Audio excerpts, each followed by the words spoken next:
지금 역사학자들이 지금을 말할 때 지금 세상은 혼돈의 세상이다라고 얘기를 합니다. 뭔가가 정리되어지고 뭔가가 되어지는 것 같은데도 불구하고 우리가 경험되어지는 체감은 항상 혼란스럽다는 것이죠. 그래서 진짜를 찾기가 어려운 세상이다. 그래서 너도 나도 내 것이 진짜라고 광고를 합니다. 이 말이 사실이라고 소리를 지릅니다. 그런데 그 사실이라고 얘기하는 것이 조금만 지나가면 거짓으로 드러납니다. 이 거짓이라고 하는 뜻이, 가짜라고 하는 뜻이 무엇일까? 사전에 찾아봤더니 진짜처럼 꾸민 것이 가짜랍니다. 그리고 참이 아닌 것을 참인 것처럼 하는 것이 가짜라고 되어 있습니다. 그러니 가짜와 진짜를 구분한다는 것은 결코 쉬운 일이 아닙니다. 가짜일수록 진짜보다 더 진짜같이 만들어 놓기 때문에 사람들을 혼란케 하고 유혹을 하게 됩니다. 오락 프로그램 중에 진짜 또는 가짜를 찾아내는 게임이 있더라고요. 일명 진실 게임이라고 하는 것이 있습니다. 몇 명의 그럴듯한 사람들을 이제 출연시켜놓고 이 사람 중에 진짜 학원 선생님이 누구냐, 이 사람 중에 가짜 변호사는 누구냐를 찾아내는 겁니다. 그래서 출연진들이, 이 패널들이 이제 이 사람들에게 질문을 합니다. 당신은 이러이러할 때 어떻게 합니까? 저럴 때는 어떻게 합니까? 라고 질문하면 이 사람들은 자기가 그런 사람이라고 증거를 대고 또 얘기를 합니다. 근데 거기에서 가만히 유심히 보면 진짜인 사람은 그렇게 소리를 높이지 않습니다. 그리고 자기가 진짜라고 그렇게 말도 많이 하지 않습니다. 그런데 가짜일수록 더 그럴듯하게 얘기합니다. 사람들의 마음을 쏙쏙 빼냅니다. 그리고 자기가 이렇게 하기 때문에 자기는 진짜라고 얘기를 합니다. 그래서 사람들은, 시청자들이나 이 패널들은 그것을 보면서 혼란스러워 하는 것을 보았습니다. 여러분, 정말로 진짜와 가짜의 차이는 어디에 있을까? 물론 네 사람은 가짜요, 한 사람은 진짜입니다. 때로는 네 사람은 진짜고 한 사람은 가짜입니다. 이것을 찾아낸다는 것이 결국은 쉽지 않습니다. 왜냐하면 가짜와 진짜가 서로가 대립관계 속에서 있기 때문에 그렇습니다. 세상에도 이 가짜가 생기는 이유가 뭘까요? 돈의 문제입니다. 가짜 명품 브랜드를 통해서 사람들을 속이잖아요. 여러분, 어떤 명품의 시계를 봤는데 롤렉스라고 하는 시계가 30불이라는 거예요. 그런데 이게 믿어지지 않잖아요. 그러면서 진짜 롤렉스하고 가짜 롤렉스하고 딱 비교했는데 진짜 똑같은 거예요. 그래가지고 한국말로 이게 웬 떡이냐 해가지고 30브로치를 사지 않고 90브로치를 3개를 샀다. 그래가지고 그걸 가지고 좋아가지고 집에 왔는데 가만히 생각해보니까 다음날 시계가 엄청 쏟더라는 거예요.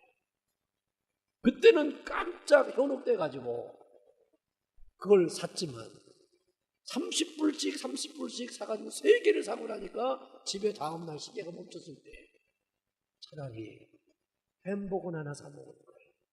그러면서 아쉬워했다고 하는 거예요. 옛날에 우리 어릴 때 이 버스를 타고 가면 어떤 사람이 딱 타가지고 막 포를 날려요. 번호표를 딱 준 다음에 딱 불러요. 그러면 당첨됐습니다. 그러면서 오늘 당신에게 행운이 왔습니다. 이게 얼마짜리인데 오늘 당신에게 10,000원 한 장으로 모시겠습니다. 하면서 그러니까 그냥 이 사람이 그냥 당첨됐다는데 그냥 휙 마음이 넘어져가지고 그냥 그 10,000원짜리 하나를 탁 내주면서 다 물었어요. 이렇게 나중에 보면요, 그게 다 3,000원도 안 가는 거예요. 근데도 그 분위기와 그 상황에서 이 가짜에게 홀가당 넘어갈 때가 참으로 많이 있습니다. 사람들은 또 먹는 식료품을 가지고 이 가짜를 만들어내잖아요. 옛날에 중국에서 보니까 계란을 가짜를 만들었어요. 근데 계란이 진짜 계란하고 똑같아요. 그리고 사람들에게 유통해가지고 그 계란으로 돈을 벌었던 것을 나중에 이 경찰을 통해서 수사가 되고 잡힌 것을 보게 됩니다. 여러분, 진짜인지 가짜인지 정말 알 수 없는 게 요즘 세상인 것 같아요. 더군다나 사람들의 말도 마찬가지입니다. 이 사람들의 말이 애매모호해요. 그래서 그 말이 그 말 같고 저 말이 저 말 같아요. 그래서 어느 장단에 춤을 춰야 될지 물어야 될지를 알지 못합니다. 여러분들도 그렇잖아요. 어떤 사람 보면요, 갑자기 막 웃다가요 화를 펄커덕 내는 사람도 있고요, 또 갑자기 막 울다가 또 갑자기 막 웃는 사람도 있고요. 정신이 그러니까 이 언어 속에서, 행동 속에서, 삶 속에서 이 사람의 진위가 뭔지를 할 수가 없는 거예요. 갑자기 잘하다가 친절하게 하다가 뭐 조금만 기분 나쁜 소리만 들으면 얼굴이 싹 바뀌어. 그냥 세상에 따라합시다. 어쩌면 그렇게 빨리 바뀌냐. 그래 당황되는 거예요. 당황되는 거예요. 이 사람의 진위가 뭔지, 이 사람이 나에 대해서 어떻게 생각하고 어떻게 함께하는 건지에 대한 의구심이 생길 만큼 이 얼굴색이 너무 자주 바뀌는 것이 오늘 우리들의 삶의 모습인 것 같습니다.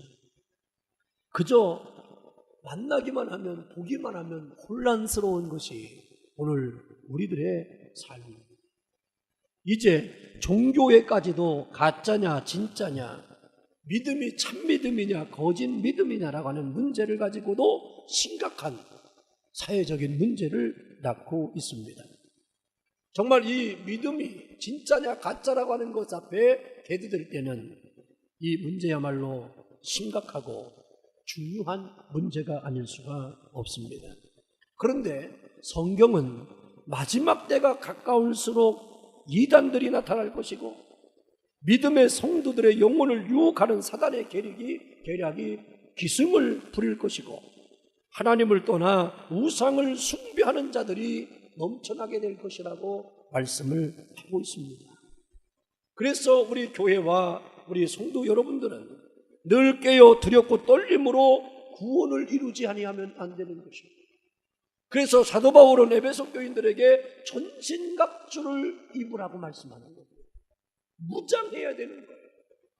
적으로부터 내가 공격을 당하지 않으려면 내가 무장해야 된다는 것입니다.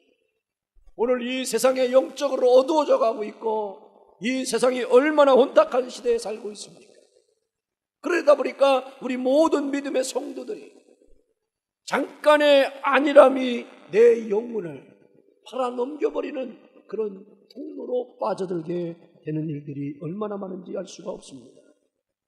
여러분들, 왜 우리가 두렵고 떨림으로 구원을 이루어야 되냐면, 그렇지 아니하면 영원한 생명을 잃어버릴 것이고 천국에 달아갈 수 없기 때문입니다. 오직 예수님만이 길이요 진리요 생명입니다. 예수님 당시에 예루살렘은 한마디로 공포의 분위기였습니다.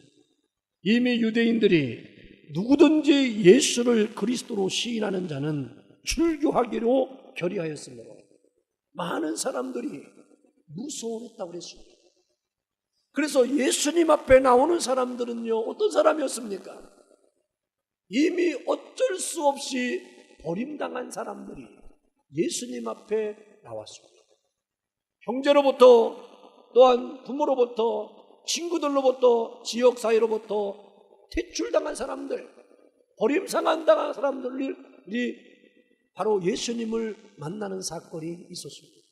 그런데 이제 그들이 구원받게 되어지고 그들을 통해서 예수님께서 얼마나 하나님의 놀라우신 능력의 역사를 이루시는가에 대해서 알게 되면서 전파되면서 많은 유대인들이 예수님을 믿게 되었습니다.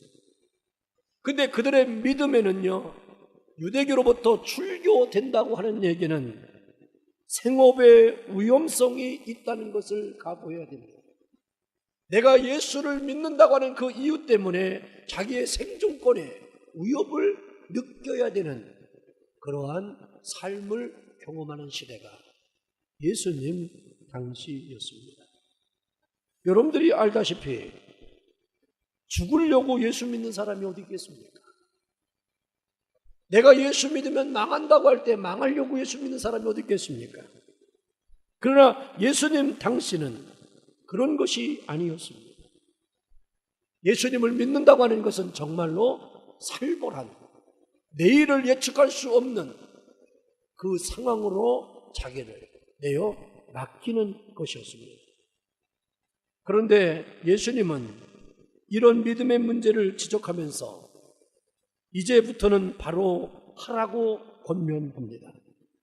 칭찬해야 될 상황인데도 불구하고 예수님은 그들에게 바르게 믿지 아니하면, 너희가 똑바로 알지 아니하면 너희는 안 된다라고 예수님이 권면을 하고 있습니다.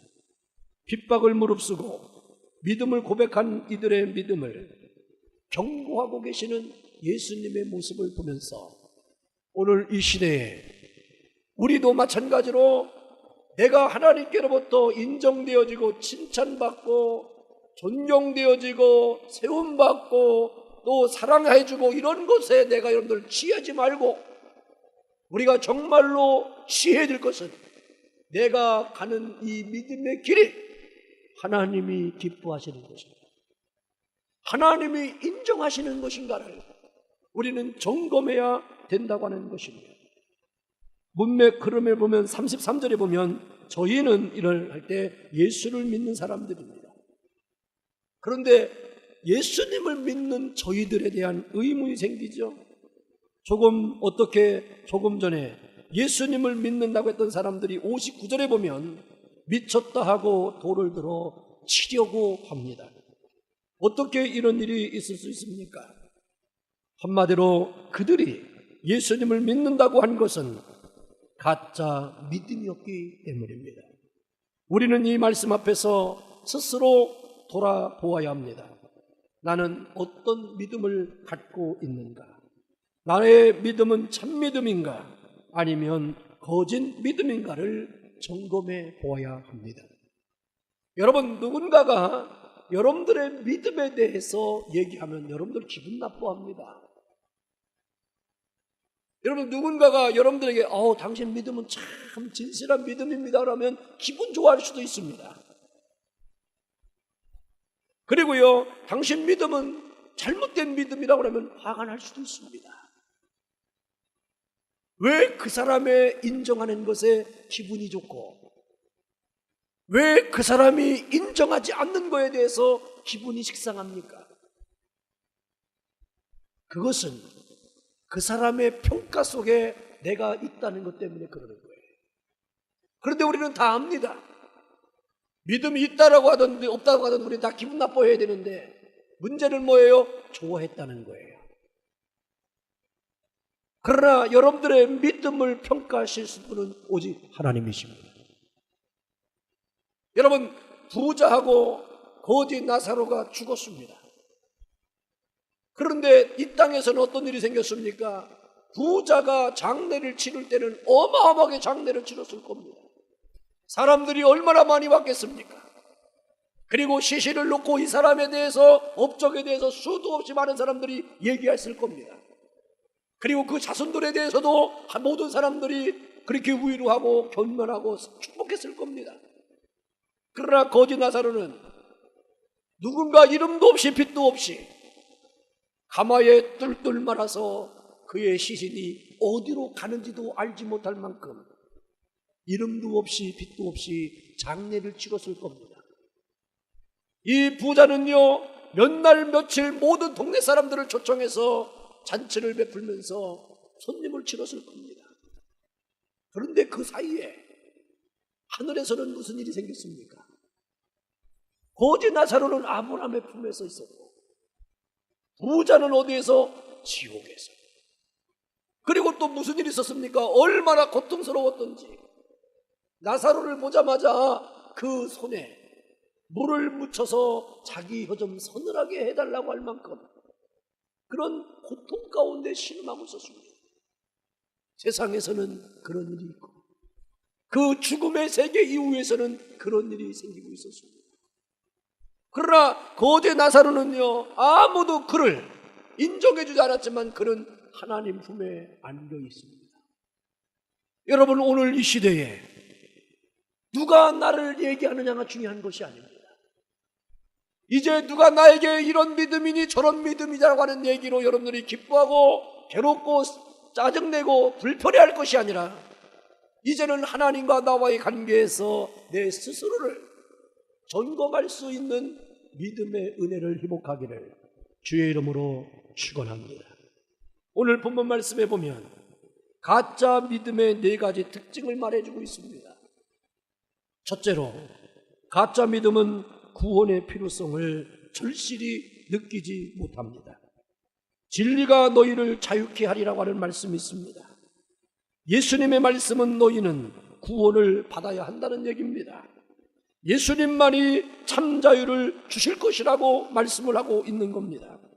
그런데 이들은 33절에 우리가 언제 종된 일이 있느냐라고 되묻습니다. 지금 그들은 로마 식민지의 신세였고 구약시대로 돌아가게 되면 그들은 역사적 노예 생활을 했습니다. 애굽의 노예 생활이었고 바벨론의 노예 생활이었습니다. 그럼에도 이들은 우리가 남의 종된 일이 없었다라고 얘기를 합니다. 정치적, 군사적으로 노예가 된 신분을 자존심 때문에 인정하려 하지 않는 이들이 영적으로 죄의 종이 되었다는 사실을 인정할 리가 없습니다. 이들은 자기들의 처지를 알지 못합니다. 참 믿음은 자기가 구원을 받아야 할 자임을 알고 그 필요를 깨닫는 것임을 우리가 알아야 됩니다. 그래서 구원의 출발은 내가 죄인이라는 걸 고백하는 데서 있습니다. 문제의 해결의 출발점은 어디 있습니까? 문제가 있다는 것을 인식하는 데서부터 문제의 해답이 찾아지게 되는 거예요. 누가 병원에 찾아갑니까? 자신의 몸이 이상이 있다고 느껴지는 사람이 병원을 찾아갑니다. 요즘 예방의학이 발달해서 병이 생기기 전에 바로 국가로부터 분들에게 통보가 옵니다. 이제 당신 나이가 몇 살 이상 됐으니까 이제 모두 점검해야 되고 모두 점검해야 됩니다라고 통보를 와요. 그래서 2년에 한 번씩 오기도 하고 1년에 한 번씩 오기도 합니다. 그게 바로 예방의학이에요. 그런데 대부분 사람들은 그렇게 오라고 하는 통보를 받아도 안 갑니다. 안 가는 이유는 하나요. 따라합시다. 안 아프니까. 그러니까 예방의학적 차원에서 너무 거리가 먼 거예요. 나는 네가 아프냐 안 아프냐에 관심이 있는 게 아니라 한번 점검해 보라는 거예요. 근데 우리는 뭐해가? 아파야 가. 근데 아파서 가면 그때는 때가 늦었어. 이것이 바로 오늘 우리들이 가지고 있는 어리석음이라고 하는 것입니다. 여러분, 모든 죄의 문제도 마찬가지죠. 처음부터 죄라고 느끼는 것은 안다는 것이 결국 쉽지 않습니다. 왜냐하면 우리는 보고 자란 것이 있습니다. 들은 것이 있습니다. 그렇기 때문에 보고 자라고 들은 것이 있기 때문에 그것에 위배되지 않는 한 그것이 잘못됐다라고 인식하는 것은 결코 쉽지가 않습니다. 그런데 죄의 문제는요, 그런 문제가 아니에요. 영의 문제였습니다. 그러나 참 믿음을 가지면 자신은 예수가 아니면 소망이 없는 죄인임을 깨닫게 되는 겁니다.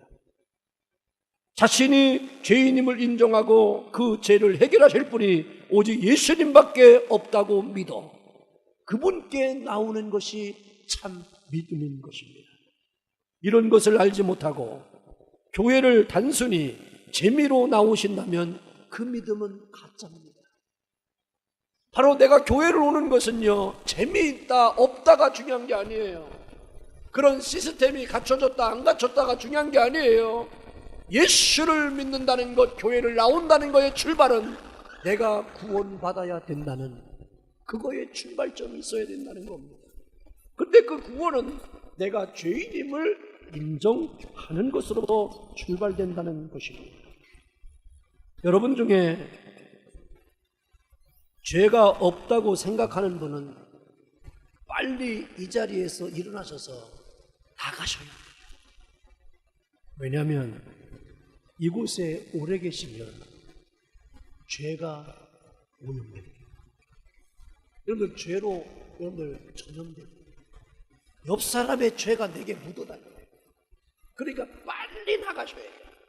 그런데 나는 죄가 많습니다 그러면 오래 계셔야 돼. 왜냐하면 그 죄가 씻어져야 되니까. 여러분들 때가 많은 사람은 목욕탕 속에 오래 있어야 돼. 부을 때까지 팅팅 불어야 돼요. 그래서 뚝뚝뚝 떨어져요. 마찬가지로 오늘도 우리는 은혜의 자리 속에 담겨져야 돼요. 그러니까 자기가 잘났다 어떻다라고 주장하는 사람일수록 구원의 은총이 상실되지. 그러나 우리에게는 그 은혜가 머물러지기를 주의 이름으로 축원합니다. 우리 모두는 죄인이기에 예수님께 나왔고 예수님의 보혈의 공로만이 우리의 죄가 용서되고 죄사함 받는다는 것을 믿는 사람들입니다. 죄를 느끼고 죄를 알고 있다는 그것이 복음을 믿고 사는 자라는 사실을 깨닫기를 바랍니다. 그러므로 이곳은 의인들이 모이는 곳이 아니라 전부 죄인들이 모인 곳입니다. 그래서 허물이 많은 거예요. 그래서요, 못마땅한 것이 참 많은 겁니다. 그래서 이곳에서 여러분들이 훈련받고 단련받는 거예요. 여기서는 싫다는 감정도 못 표현해요. 짜증나도 짜증나는 걸 표현하면 안 돼요. 저 인간 정말 못됐다라고 생각하지만 그 말을 못하는 거예요. 왜요? 그 사람들을 통해서 내가 다 단련받고 연단받고 훈련받는 거예요. 여러분들 여기서 우리는 고급 레스토랑처럼 분위기 안고 스카프하고 이렇게 하고 식사하는 데가 아니에요. 이런 것까지도 먹어야 되는 게 교회입니다. 짜냐 맵냐 싱겁냐를 주장할 수가 없는 그냥 족한 것을 훈련받는 것이 이곳입니다. 여러분들이 원하는 이상형이 이 교회에 오기를 원하십니까? 하나님은 그런 사람을 보내주지 않습니다. 우리의 이상형은 오직 십자가 예수밖에 없는 거예요. 아, 우리 교회에 뭐 이런 사람도 왔으면 좋겠고 저런 사람이 왔으면 좋겠고 그러면 하나님 뭐라 그러냐면 그런 사람 오기를 바라지 말고 네가 그런 사람 되라고 기도하라 그래. 아멘이요? 여러분들이 그러한 사람이 되어지는 축복의 샘플이 되십시오. 그런 구원자의 능력이 하나님께로부터 얻어지는 약속의 사람들이 되기를 주의 이름으로 축원합니다. 둘째로 가짜 믿음은 하나님의 말씀을 잘 듣지 않습니다. 말씀을 듣기 싫어할 뿐만 아니라 들어도 이해하지를 못해요. 37절을 보십시오. 나도 너희가 아브라함의 자손인 줄 아노라. 그러나 내 말이 너희 속에 있을 곳이 없으므로 나를 죽이려 하는다. 아하, 네 마음 속에, 네 속에 내 말이 있을 곳이 없다. 이것이 바로 오늘 예수님께서 그들에게 책망하시는 말씀입니다. 그리고 43절을 보십시오. 어찌하여 내 말을 깨닫지 못하느냐? 이는 내 말을 들을 줄 알지 못함이라고 하는 겁니다. 이 얘기를 말하면 깨닫지 못한다는 것은 바로 뭐냐면 듣지를 못하는 거예요. 듣지를 못한다는 얘기는 바로 뭡니까? 기가 막혔다는 얘기예요. 가짜 믿음은 하나님의 말씀을 들을 수도 없고 이해할 수도 없다는 거예요. 왜냐하면 그 마음과 생각 자체에 예수님이 없기 때문에 그런 거예요. 그러나 예수님이 내 안에 계시면 어떻습니까? 그 말씀을 들을 때마다 어떻게 돼요? 너무너무 행복하고 좋은 겁니다. 감격 있는 겁니다. 어떤 이런 사람들은요, 다른 이야기를 할 때는요, 눈이 번쩍번쩍해요. 그런데 예수님만 얘기하면, 성경 얘기만 하면요, 딴짓해요. 그리고 자꾸만 눈이 희멀근해지는 거예요. 자꾸만 딴짓하는 거예요. 그런데 내 안에 예수님의 말씀이 있고 예수님이 거하시면 어떻게 됩니까? 예수님 말씀 안 하면 짜증나. 자꾸만 세상 얘기하고 비유하고 예화를 많이 들으면 화가 나. 왜? 내가 교회 왜 왔나? 예수님 말씀 듣고 하나님 말씀 들으려고 왔지, 저거 뭐 얘기 들으려고 왔는가 하면서 짜증나. 그게 정상인 줄로 믿으시길 바랍니다. 아니 왜 우리 목사님은 자꾸만 예화를 안 들고 말씀만 하는지 아주 화나 죽겠어. 그러는 거는 내가 가짜라는 거예요. 말씀을 들으려고 그러는 거예요. 세상의 정보, 세상의 지식은 여러분들이 인터넷, 아이폰으로 다 받아도 돼요. 근데 내가 성경을 알고 성경을 가르치려고 설교하는 거지, 말씀 전하는 거지, 세상에 뭐 지금 트럼프가 무슨 말을 했다, 힐러리가 무슨 말을 지금 하고 있으니까 여러분 하시고 올림픽에서 금메달을 몇 개, 내가 이런 걸 왜 해야 돼요? 비싼 거 밥 먹고.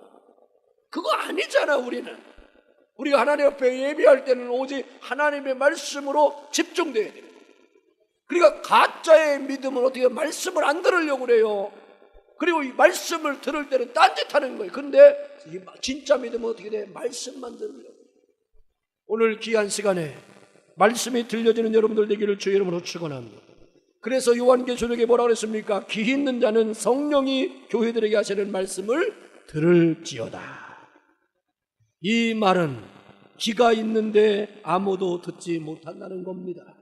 들어도 이해가 안 되고 믿어지지 않는다는 겁니다. 그러기에 믿어지고 이해되고 깨달아진다는 것이 참으로 감사한 겁니다. 왜 사람들이 그토록 전해도 안 믿는 것이 될까요? 그 이유는 두 가지예요. 첫째는 제대로 안 전하기 때문에, 두 번째는 전해도 믿지 않기 때문이에요. 제대로 전하지 않아서 안 믿는 것은 내 책임이고, 제대로 전했는데도 불구하고 그거 안 믿는 것은 그 사람 책임이에요. 그러므로 오늘 말씀이 귀에 들어오고 믿어지면 진짜예요. 그렇지 못하면 가짜의 믿음인 것을 여러분들 명심하셔서 오늘도 우리는 기도해야 됩니다. 주여, 내 귀와 마음에 진리, 예수님의 말씀이 담겨질 수 있는, 머무를 수 있는 은혜가 있게 해달라고 기도하시기를 주의 이름으로 축원합니다. 세 번째로, 가짜 믿음은 예수님이 하나님이심을 믿지 못합니다. 요한복음 8장 51절에 보면 정말 기가 막힌 말씀을 하시잖아요. 예수님의 말씀을 그대로 믿으면 죽음을 보지 않는다라고 말씀하셨습니다. 그런데 그들은 네가 이미 죽은 아브라함보다 크냐? 너는 누구냐라고 되묻습니다. 이들은요, 예수님이 말씀하시는 영적인 진리를 이해하지 못했던 거예요. 아브라함이 나기 전부터 내가 있느니라.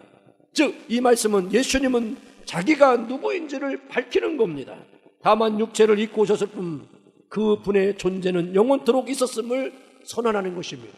요한복음 1장에 있는 것처럼 하나님이 태초를 창조하실 때 예수님은 그때도 함께 하셨다라고 말씀 가운데 하시지 않습니까? 그러나 이것을 이해하지 못한 이들은 도를 들었습니다. 거짓 믿음을 가진 이들은 예수가 하나님의 아들이심을 믿지를 못합니다. 이 말을 이해가 안 되는 거였어요. 그러기에 예수님을 대적하고 결국 영생을 맛보지 못하는 사람들이 되었다는 사실을 기억하길 바랍니다. 오늘도 우리는 예수님이 하나님이심을 믿는 자가 되기를 주의 이름으로 축원합니다. 예수님은 말씀하셨잖아요. 나는 내가 온 것이 아니라 하나님이 보내셔서 왔다는 겁니다. 예수님은 자기의 뜻을 이루려고 온 것이 아니라 하나님의 뜻을 이루려고 온 겁니다. 그래서 십자가 앞에서도요, 그는 포기하지 않는 겁니다. 그 십자가를 감당하는 것입니다. 주님의 뜻이기 때문에 그것을 피하지 않는 거예요. 오늘도 여러분들에게 주어지는 어떤 일이래 하나님의 뜻으로 고백되고 믿어진다면 절대로 그거 앞에 좌절하고 낙심하고 절망하지 않고 믿음으로 승리하기를 주의 이름으로 축원합니다. 마지막으로 가짜 믿음은 결국 예수님을 떠납니다. 조금 전까지 믿는다고 했지만 이제는 돌을 들고 돌아섭니다. 거짓 믿음은 결국 배교합니다. 그러나 저는 8장에 등장하는 모든 사람들이 다 멸망당했다라고 생각하지는 않습니다. 28절을 보십시오. 너희는 인자를 든 후에 내가 그인 줄 알고 그랬습니다. 이 말씀대로라면 많은 사람들은 십자가 사건 이후에 다시 돌아왔을 것입니다. 그러므로 오늘은 엉터리라도 내일은 진정으로 주님을 찾을 수 있는 은혜를 받기를 주의 이름으로 축원합니다. 내가 오늘 믿음이 온전하지 못한 것 때문에 절망하지 마시라고. 여러분들이 오늘 생각할 때 내 믿음은 지금까지 믿는 과정 속에서 가짜였다라고 하는 것 때문에 포기하지 마십시오. 하나님은 언젠가는 우리를 돌이키시고 새롭게 하시는 은혜를 이루시는 하나님이십니다. 십자가의 사건이 있은 이후에 그들이 나인 줄 알고 돌아올 것이라고 예수님은 말씀합니다. 그래서 지금 내가 못 믿는 것 때문에 낙심하지 마시고 하나님의 긍휼과 은총이 나에게 임재하기를 사모하는 자가 되기를 바랍니다. 여러분, 내 자신이 믿음이 굳건히 섰다고 해서 그렇게 하루아침에 쓴 것이 아니었습니다. 누군가가 수도 없이 나를 위해서 기도했습니다. 그리고 많은 시간이 지나갔습니다. 그리고 하나님의 기다림의 시간이 길었습니다. 그래서 오늘 내 믿음이 이 자리에 있는 겁니다. 마찬가지로 옆 사람에게도 그 은혜가 있기를 기도하는 자가 되어야 됩니다. 여러분들에게 누가 믿음을 강요했을 때 됐습니까? 아닙니다. 강요할 때는요, 반발심만 생겼습니다. 핑계만 됐습니다. 그런데 하나님이 간섭하시니까 그냥 됩니다. 하나님의 역사는 저절로 되는 역사이지요. 어거지로 된다고 하는 것도 아니고 노력한다고 되는 것도 아니에요. 그러니까 옆 사람에 대해서도 여러분들 너무 노력하지 마세요. 하나님께 맡기세요. 하나님이 때를 따라 역사하실 것을 믿고 바라보면서 여러분들이 숨은 자의 모습 속에 중보기도 할 때 하나님은 그 역사를 다 이루어 나가신다는 것을 믿기를 주의 이름으로 축원합니다. 미국 해군 병사 중이었던 로이 로버트슨이라고 하는 군인이 있었습니다. 1941년 12월 6일 날 하와이 진주만에 정박한 함선 웨스트 버지니아에서 복무하던 때에 미군들이요, 일본기 360개의 비행기에 습격을 받고 아수랑이 되었습니다. 그때 로버트슨은요, 기관포로 달려갔습니다.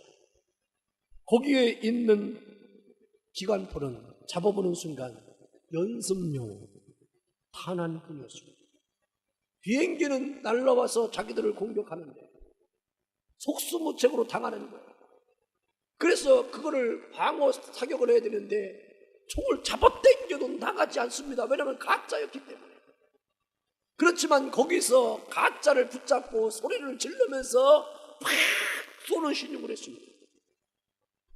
옆 사람은 죽어갔지만 그래도 자기는 살게 되었습니다. 이때 그는 뭐를 깨달았냐면 이 가짜의 무력함과 허무함이 얼마나 큰지. 여러분, 가짜의 무력함, 허무함을 여러분들이 느껴본 적이 있습니다. 근데 이 로버트슨은요, 그걸 경험한 거예요. 그거를 경험한 이후에 마음이 너무너무 곤고하고 힘들어서 성경 공부 모임에 찾아갔습니다. 그런데 성경 공부 모임에 한 10명 정도가 모였었는데 그 인도자가 얘기하는 거예요. 당신들이 좋아하는 성경 구절 한 가지를 암송하고 시작하겠습니다. 이 로보트서는 유일하게 암송하는 성경기들이 하나 있었는데 요한복음 3장 16절이에요. 하나님이 세상을 이처럼 사랑하사 독생자를 주셨으니 이는 저를 믿는 자마다 멸망치 않고 영생을 얻게 하려 하시니라.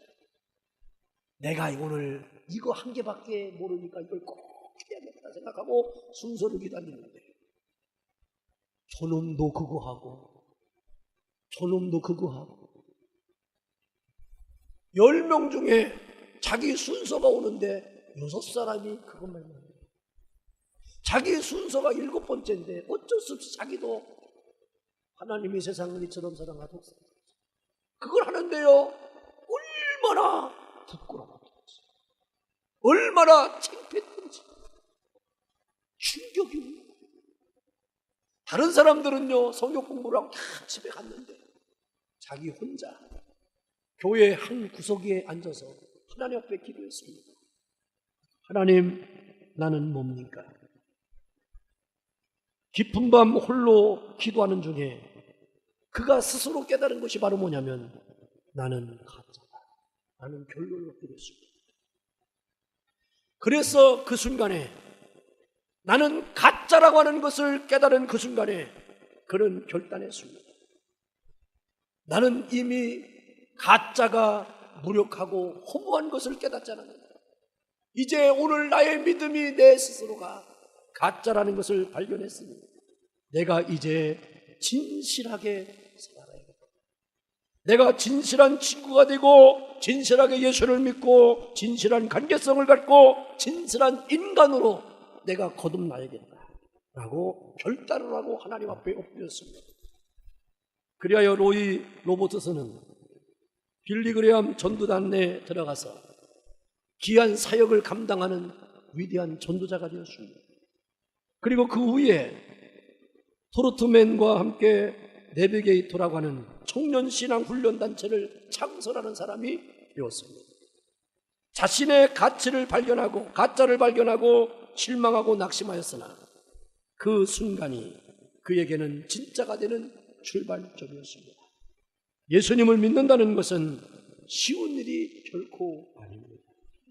그러나 물이 아래로 흐르는 것처럼 자연스럽듯이 하나님보다는 세상을 사랑하고 세상으로 흘러가는 것이 여러분들 편하고 좋은 것이 사실입니다.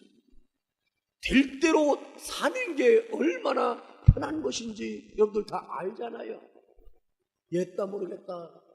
되는 대로 되라. 나는 잠이나 자겠다 라고 잠자면 얼마나 뱃속이 편한지. 옆 사람은 우라통이 터지고 옆 사람은 왜 그러냐고 저러냐고 막 흥분하고 난리를 쳐도요 옛다 모르겠다라고 생각하는 사람은요 마음을 걷잡을 수 없는, 누구도 붙잡을 수가 없는 거예요. 여러분, 부모님이 아무리 공부하라 뭐라 해도요 난 몰라요 그러고 게임만 하는 사람 앞에서는요 못 당해. 어떻게 할 거예요? 믿음도 마찬가지예요. 그러나 자기가 죄인임을 인정하고 그 죄와 싸워 세상을 거슬려 올라가는 것이 예수님 앞에 온전히 사는 것이라고 하는 걸 자기가 알고 깨달을 때는요 누구도 막지 못해. 환경도 그를 막지 못해. 어떤 유혹도 환난도요 그를 막아내지 못합니다. 믿음으로 승리하는 자가 되는 것입니다. 그러므로 오늘 여러분들 기억하십시오. 여러분들 스스로를 오늘은 최소한 오늘 한 날만은 진짜라고 인정하지 말고 나는 가짜. 이 고백하며 하루를 보냈으면 좋겠습니다. 나는 가짜 목사요. 나는 가짜 장로요. 나는 가짜 권사요. 가짜 집사요. 가짜 교인이요. 그렇게 한번 고백하면서 오늘 조금 보내면 어떨까요?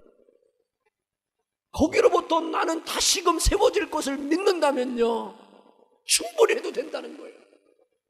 여러분, 집이 있을 때 무너뜨릴 수 있는 사람은 누굽니까? 다시 재건할 수 있는 실력을 가진 사람은요 과감하게 무너뜨리는 거예요. 그런데 다시 재건할 능력이 없는 사람들은요 무너진 데를 또 세우려고 또 막 고쳐가지고 뭐 해가지고 그냥 들어가 살라고 하는 거예요. 무너뜨리고 우리 다시 한번 세워나가는 하나님의 사람들 되기를 주의 이름으로 축원합니다. 그래서 우리에게는요, 이 은혜를 주시는 거예요. 하나님이 사랑하는 사람은요, 이렇게 큰 일을 할 사람은 어떻게 돼요? 그냥 옛날 것을 확 무너뜨려 버려. 그러니까 여러분들 직장도 확 무너뜨리고요, 여러분들 했던 사업도 확 무너뜨리고요, 막 무너뜨리는 거예요. 그럴 때 여러분들 두려워하지 말고 염려하지 말고 하나님이 나를 다시 세우게 하려고 이렇게 하시는구나. 하나님 나를 정말 인정하시는구나. 하나님 땡큐 하면서 주님 앞에 살아가시면 하나님 어떻게 돼요? 확 세우신단 말이에요. 믿음도 마찬가지예요. 오늘도 너희들이 내가 들린 후에 너희가 다 다시 돌아오리라고 하는 예수님의 말씀이 선포되어지고 그 이후에 많은 사람들에게 너희들의 믿음을 점검하라, 너희는 가짜라고 외친 것은요, 가짜임을 인식하고 다시금 돌아와서 진짜로 참 믿음으로 세워지기를 갈망하시는 예수님의 기도의 제목들이에요. 오늘도 여러분들에게 그 기도의 제목이 회복되기를 주의 이름으로 축원합니다. 기도하겠어요. 할렐루야. 아버지 하나님, 우리는 우리의 자신의 모습, 우리의 모습 속에 우리는 나를 축복해야 됩니다. 왜냐하면 성령님께서 우리를 믿게 하셨고 오늘 우리는 이 자리에 나와 있는 것이 하나님의 은혜요, 하나님의 은총이요, 나를 예배자로 삼아주신 것이 하나님의 축복임을 믿기 때문입니다. 지금 예배드리는 모습은 엄청난 일이며 대단한 일입니다. 내가 무엇이간데 이토록 큰 사랑을 베풀어 주시는지 우리는 감격하지 않을 수가 없습니다. 오늘의 나된 것은 하나님의 은혜입니다. 주여, 오늘도 우리는 고백합니다. 나는 가짜였음을 고백합니다. 내 안에 진짜보다는 가짜가 더 많다는 것도 알게 되었습니다. 이제 아버지 하나님, 그 가짜가 다시금 진짜로 재건되어지는 축복의 사람들로 인치어 주옵소서. 오직 진리를 알지니 진리가 너희를 자유케 하리라 했습니다.